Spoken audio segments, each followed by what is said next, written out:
Alright, let's dive into some of the coolest new gadgets that have dropped recently, because honestly, the tech world never sleeps. And this week? It's been a wild ride.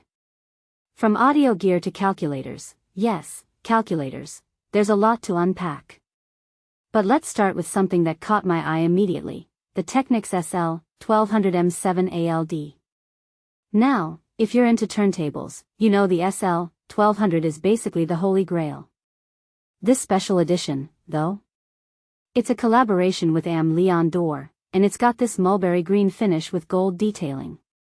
Personally, I think it's a bit overkill. I mean, do we really need a fashion brand slapping their aesthetic on a $1,300 turntable? But hey, if you're into that, more power to you. What's more interesting to me is how brands are blending tech and fashion.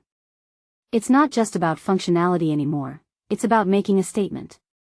And that raises a deeper question. Are we buying these gadgets for their performance, or are they becoming status symbols?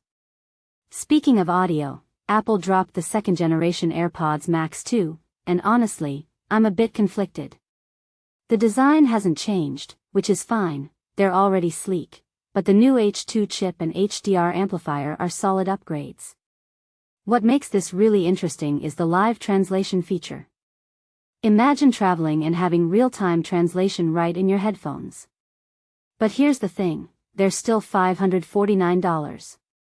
In my opinion, that's a lot to ask for incremental improvements. Sure, they're great headphones, but at this price point, I'd expect something more revolutionary.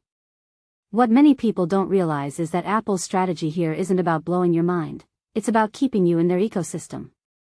And that's a smart play, even if it feels a bit underwhelming. Now, let's talk about something completely unexpected, Casio's $600 desktop calculator.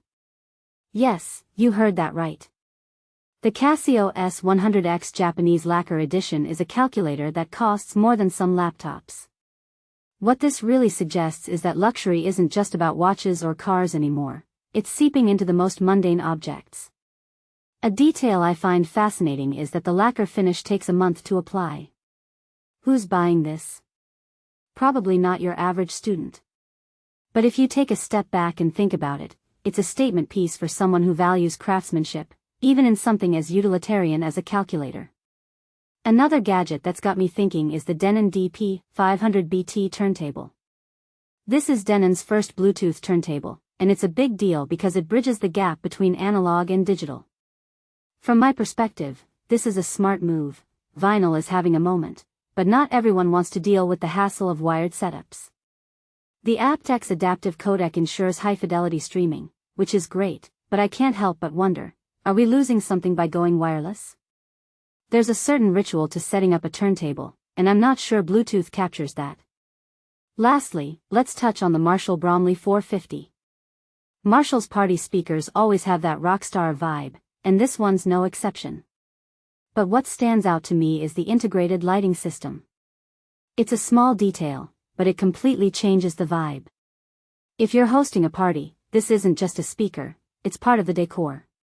What makes this really interesting is how brands are thinking beyond sound. It's not just about what you hear, it's about the whole experience. So, what's the takeaway here? These gadgets aren't just about functionality anymore. They're about making a statement, blending art and tech, and pushing boundaries, even if it's just a calculator. Personally, I think we're in a golden age of design, where even the most mundane objects are getting a luxury makeover. But here's the question I'll leave you with.